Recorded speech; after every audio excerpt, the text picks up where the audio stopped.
할렐루야.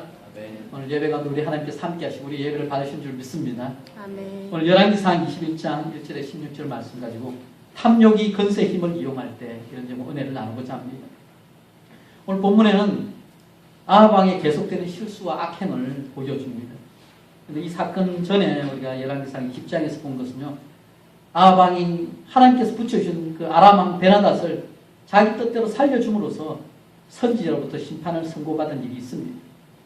그런데도 아합은 오늘 본문에 보시면 또다시 하나님의 말씀을 어기고 자신의 탐욕에 따라 악을 행합니다. 1절 2절 말씀 한번 다시 한번 보실까요?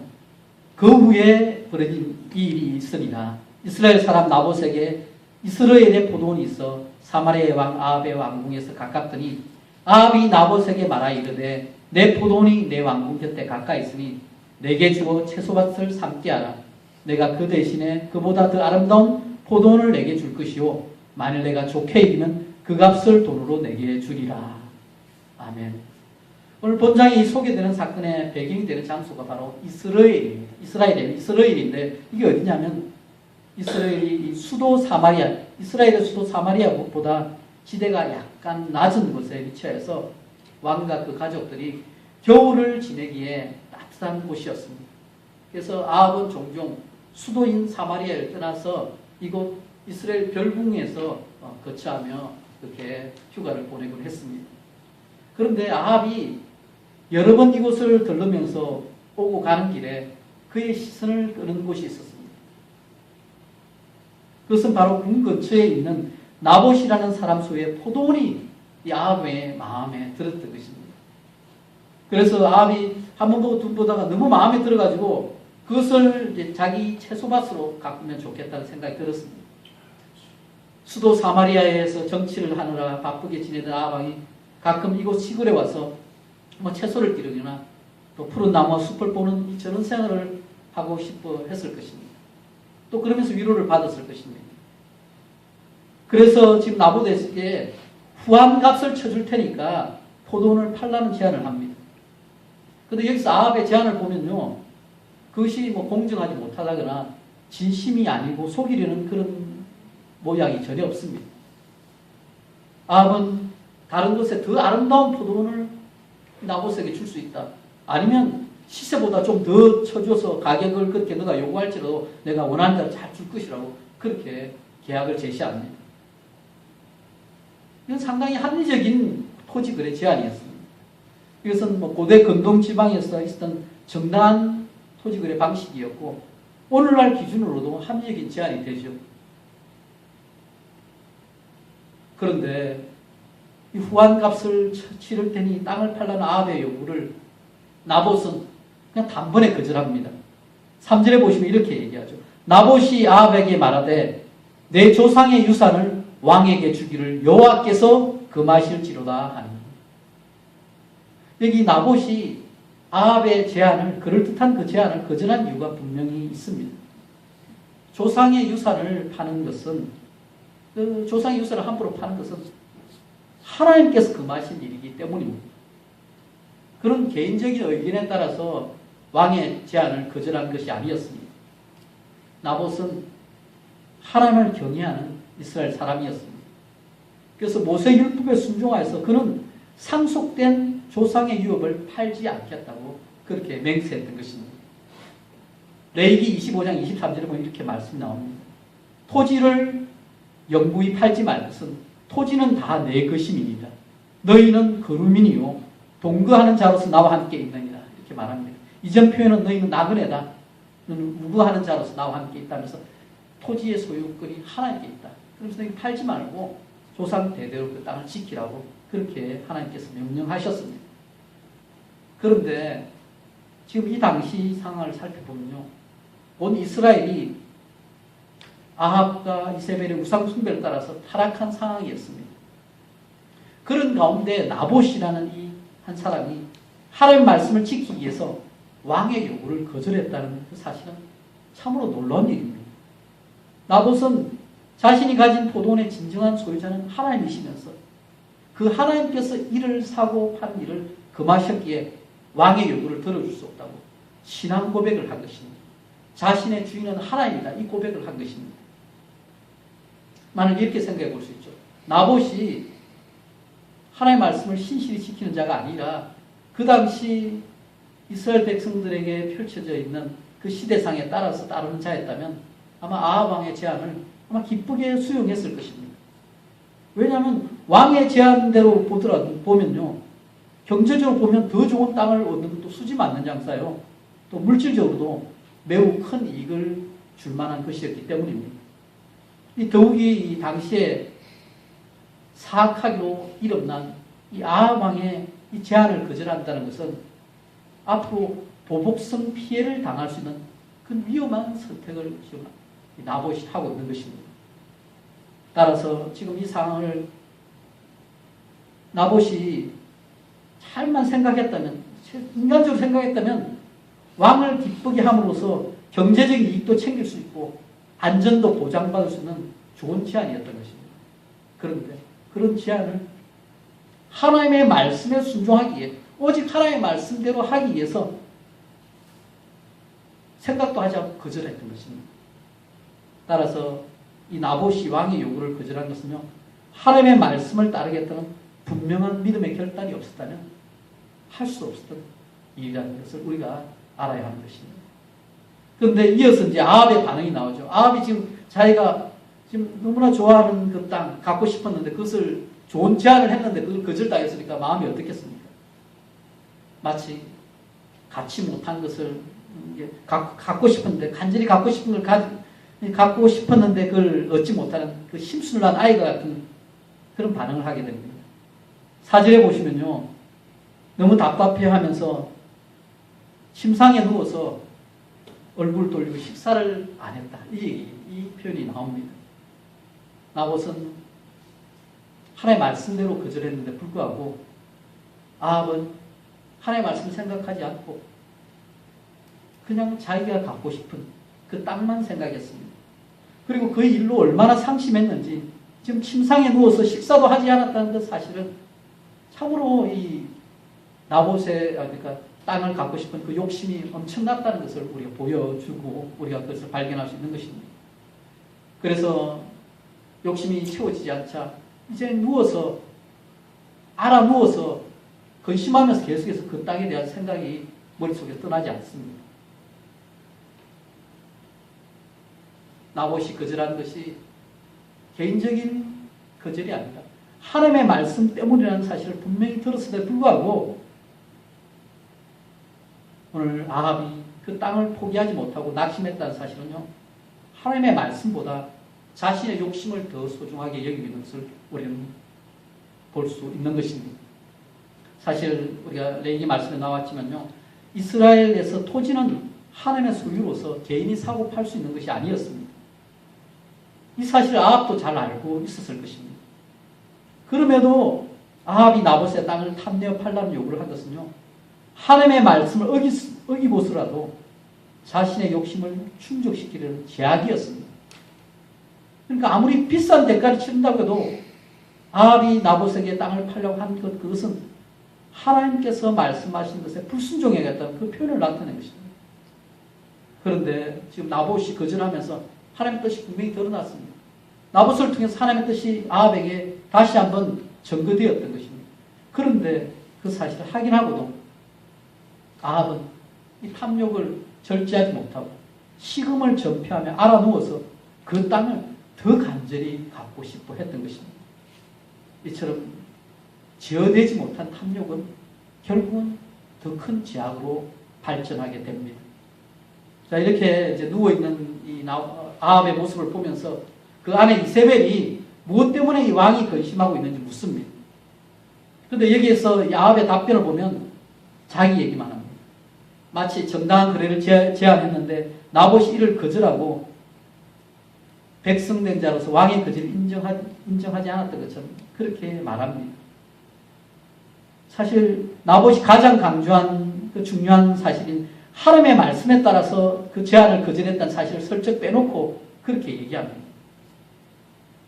이 당시 이방 세계에서는요, 왕이 곧 법이고 또 왕이 법을 만드는 권력자였죠. 그러나 성경은 관점이 전혀 달랐습니다. 성경에는 궁극적 왕은 하나님이시고 인간 왕은 하나님께 맡기는 그 백성들을 지도하는 그 대리자일 뿐입니다. 율법에 그래서 이 하나님의 성품이 담겨 있고 하나님의 속성이 그 가운데 담겨 있습니다. 그래서 율법 가운데 왕이 해서는 안 되는 일 가운데 하나가 너무 탐욕을 내어서 그렇게 취하지 말라고 분명히 명령이 내려져 있습니다. 인간 왕이라 할지라도 궁극적 그러니까 만왕의 왕 대신 하나님께 또 그 하나님의 법에 복종해야 할 책임이 마땅히 있었던 것입니다. 아합은 이스라엘 왕으로서 또 이스라엘 땅에서 계속 살았기 때문에 말씀을 알았기 때문에 아마 이 말씀을 기억하고 있었던 것입니다. 그래서 지금 어찌하지 못한 채 알아 누워 있었던 것입니다. 그런데 이세벨은 그렇지 않았죠. 이세벨은 이방 출신 여인이었습니다. 그래서 이세벨은 지금 왕인데 왜 그렇게 그거 가지고 근심 걱정하냐면서 아합의 문제를 아무것도 아닌 것처럼 그렇게 생각하고 그 문제를 해결해 주려고 합니다. 왕이 별 큰일 아닌 것 가지고 근심한다는 사실을 가지고 은근히 책망하면서 자신이 포도를 속히 갖게 해줄 것이고 장담합니다. 사실 아합은 하나님의 말씀을 알고 있는 사람이기 때문에 하나님의 율법에 순종하고자 하는 나봇의 답변이 정당하다는 사실을 알기에 그렇게 섣불리 할 수 없어서 근심했던 것입니다. 그런데 지금 바알 숭배자로서 여호와의 신앙을 배척하는 이세벨은 하나님의 말씀의 권위를 받아들이지 않았습니다. 그래서 오히려 지금 왕이 그까지 일로 고민하는 것을 비웃으면서 자기가 마땅히 왕이라면 어떻게 해야 될지 그것을 보여준다는 식으로 지금 나서고 있는 것입니다. 그리고 이세벨은 아주 사악한 계책을 꾸밉니다. 나봇의 포도원을 빼앗기 위해서 이세벨의 계획 가운데 보면 거짓 증인을 세워서 나봇을 죽이고자 하는 그 계획이 있습니다. 그래서 어떻게 하느냐. 먼저 아합의 이름으로 왕의 이름으로 나봇이 사는 성읍의 장로들과 귀족들에게 편지를 씁니다. 그리고 온 성읍에 금식을 선포하고 나봇을 백성들 앞에 세운 후에 거짓 증인 두 사람을 세워서 나봇이 하나님과 왕을 저주했다. 이 누명을 씌우는 것입니다. 그리고 누명을 씌워서 하나님과 왕을 저주했기 때문에 이것은 돌에 맞아 죽을 죄이기 때문에 그렇게 돌로 쳐서 죽이라. 이렇게 글로 써서 그렇게 명령합니다. 그런데 여러분 이세벨이 행한 일이 참으로 악독한 일인데요. 이게 뭐냐면 왕의 이름을 이세벨이 도용해서 뿐만 아니라 지금 성읍의 장로들과 귀족들을 범죄에 동참하게 만든 것입니다. 이렇게 하면 결국은 아합이 더 큰 죄악의 길로 걸어가게 만든 것입니다. 또한 이 계책에 보면요. 이세벨의 계책을 보면 외형적으로 보면 여호와의 율법을 지키기 위한 것처럼 조작하고 그렇게 일을 행하고 있습니다. 금식을 선포하게 되는 일은요. 율법에 따라서 나라에 큰 일이 있고 큰 범죄나 나라를 연절이 있으면 금식을 선포하라고 했습니다. 또한 두세 사람을 정의로 세우는 율법에 따라서 2명의 거짓 정의를 세웁니다. 또한 나봇의 죄를 여호와와 왕을 저주한 것이라고 하면서 여호와의 이름을 그 가운데 덜먹입니다. 그러니까 철저히 이세벨이 율법과 여호와, 금식 이런 거룩한 명분을 내세우면서 행하는 일은 악한 일을 행하는 것입니다. 율법을 위해서 악을 더하는 일을 행했던 것입니다. 마치 광야에서 40일 동안 금식하신 예수님을 시험하는 마귀가 말씀을 이용해서 예수님을 시험하는 것처럼 그런 일을 지금 이세벨이 하고 있는 것입니다. 그런데 말씀을 우리가 하나님의 뜻대로 사용하지 않고 그 율법을 통해서 하나님의 율법을 통해서 악을 더한다면 그것은 하나님께 더 가정한 일이 되고 하나님께 저주받을 일이 되는 것입니다. 그런데 이렇게 이세벨이 그 계략을 가지고 이 편지를 보냈는데요. 이세벨의 계략이 성공하려면 반드시 그 계략에 동조하는 사람이 있을 때나 가능합니다. 그런데 성읍의 지도자들로서 공의를 행해야 할 장로들과 귀족들이 이 악한 명령에 그대로 따릅니다. 그러면서 이세벨의 악한 계획이 그대로 이루어집니다. 살아있는 권력이 두려워서 하나님의 계명에 거스르는 명령을 받고도 그대로 따르는 이들의 모습은 당시 이스라엘 사회가 얼마나 부패하고 영적으로 타락했는지 그것을 그대로 보여주는 것입니다. 11절에 보면요. 장로들과 귀족들이 이세벨의 지시를 따랐다. 그 얘기가 나옵니다. 이세벨은 아함의 이름으로 편지를 썼지만 지시를 받은 이스라엘 성읍의 사람들은요. 그것이 악한 여인 이세벨의 명령임을 다 알고 있었습니다. 이세벨의 지시라는 표현이 그것을 분명하게 보여줍니다. 그래서 이 지시가 하나님 앞에 큰 제약이 된다는 것을 잘 알면서도 그들은 그대로 행합니다. 여러분 금식을 얘기할 때요. 하나님께서 기뻐하는 금식은요. 흉악의 결박을 풀어주면서 멍에의 줄을 끌어주며 압제 당한 자를 자유케 하는 그런 게 바로 금식의 의미입니다. 재판이라는 것 자체가 공의를 세우기 위해서 행해져야 합니다. 지도자들은 백성들을 보호하고 백성들을 공의 가운데 세우는 일에 앞장서야 합니다. 그런데 지금 보면요. 정반대에 일어납니다. 악을 그럴듯하게 포장하기 위해서 금식을 선포하고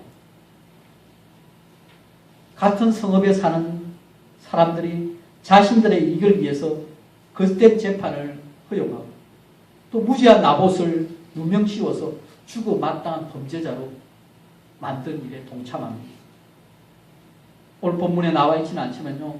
그들은 무지한 나봇을 죽일 뿐만 아니라 아무 상관없는 그의 아들들까지 다 죽이고 맙니다. 이것은 나봇의 포도원을 빼앗기 위해서는 상속자인 그 자손들까지 다 죽여야 그것을 얻게 되기 때문에 그런 악까지 지금 아합과 이세벨과 이 백성들이 저질렀다는 그 사실을 우리에게 보여주는 것입니다. 결국은 이 이세벨이 의도한 계획에 따라서 나봇이 죽었다는 그 통보를 받은 이들은 지금 그 땅을 이제 속히 취하러 나아갑니다. 여기 보시면 아합이 나봇의 포도를 차지하러 갈 때요. 나봇의 죽음에 대해서 뭐 갑작스러운 죽음을 이제 얘기를 들었으니까 어떻게 죽었냐 이렇게 물어보는 이야기가 나오지 않습니다. 아마도 그는 이세벨이 사악한 계략으로 그를 죽게 했음을 짐작했을 것입니다.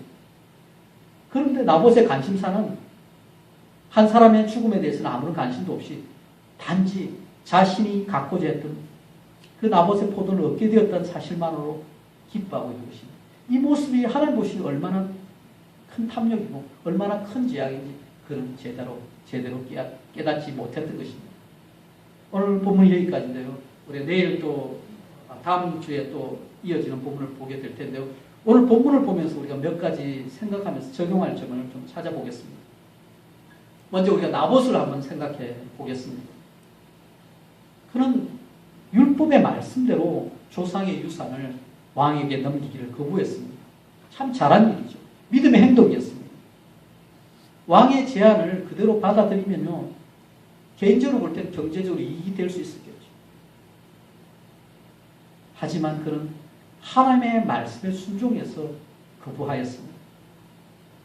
왕의 제안을 거절할 때 당할 수 있는 피해도 예상할 수 있었지만 그는 그것도 두려워하지 않고 하나님의 말씀에 온전히 순종하는 선택을 했던 것입니다. 여러분, 나봇의 위치에 여러분이 있었다면 어떤 선택을 했을지 한번 곰곰이 생각해 보시기 바랍니다. 결코 이게 쉬운 선택이 아니었다는 사실을 우리는 알 수 있습니다. 그래서 우리의 믿음이 있다 하지만 그 상황에 막상 들어갔을 때 쉽지 않은 거죠. 일제시대에 목숨의 위협을 받고 다수가 신사참배를 결의하고 총회가 결의하고 이런 일이 있었던 거죠. 실제 우리가 그 현장 가운데 가면 정확한 판단이나 우리가 살기에 어쩔 수 없는 선택을 할 수 있다는 사실을 우리가 기억해야 합니다. 그래서 늘 깨어서 믿음 가운데 우리가 굳건하게 서 있어야 할 것입니다. 둘째 모습은요. 아합과 이세벨을 우리가 생각해 볼 수 있습니다. 그들은 욕심을 절제하지 못했습니다. 하나님의 말씀도 거역하고 하나님의 말씀을 거부하고 하나님의 말씀을 넘어가는 그러니까 그것은 심각한 탐욕이고 제약입니다.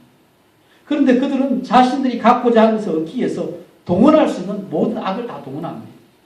율법이 그 많은데도 남의 것을 탐하고 또 그것을 빼앗기 위해서 정인이라는 것은요, 진실을 말해야 되는데 거짓 정인을 세우고 결국 살인까지 저지르게 됩니다. 욕심이 잉태한 적 죄를 낳고 죄가 장성한 적 사망을 낳는다고 하는데 지금 사소한 욕심에서부터 평화롭게 농사짓는 한 가족을 몰살시키고 맙니다. 탐욕이 건세의 힘과 연결될 때, 탐욕이 건세의 힘을 이용할 때 이런 일이 일어납니다. 사실 이런 일은 오늘날에도 일어납니다. 욕심이 하나님의 말씀에 의해 절제되고 멈추어져야 하는데 그렇지 못하면 갈 때까지 가서 막장까지 가는 것입니다. 결국은 이 모든 것이 하나님의 분노를 쌓게 만들고 자신의 죽음을 앞당기는 악행을 저지르게 되는 것입니다. 아마 오늘날 아합과 이세벨과 같은 권력을 가진 사람은 거의 없을 것입니다. 그런데 모양은 다를지라도 어떤 조직에서든 오랜 연륜이 쌓이고 위치가 올라가면 알게 모르게 자신의 파워를 이용해서 다른 사람을 이용하는 그런 무리수를 두기도 합니다. 따라서 우리가 늘 하나님 앞에서 우리가 믿음의 자리를 지킬 뿐만 아니라 우리 힘이 생길 때 힘을 절제하고 겸손하게 자기 위치를 지키면서 섬김의 리더십을 나타내야 할 것입니다. 마지막으로요. 이게 이제 중요한데요. 보통 사람들의 모습을 생각해 볼 수 있습니다. 여러분, 보통 사람들의 위치가 어디일까요?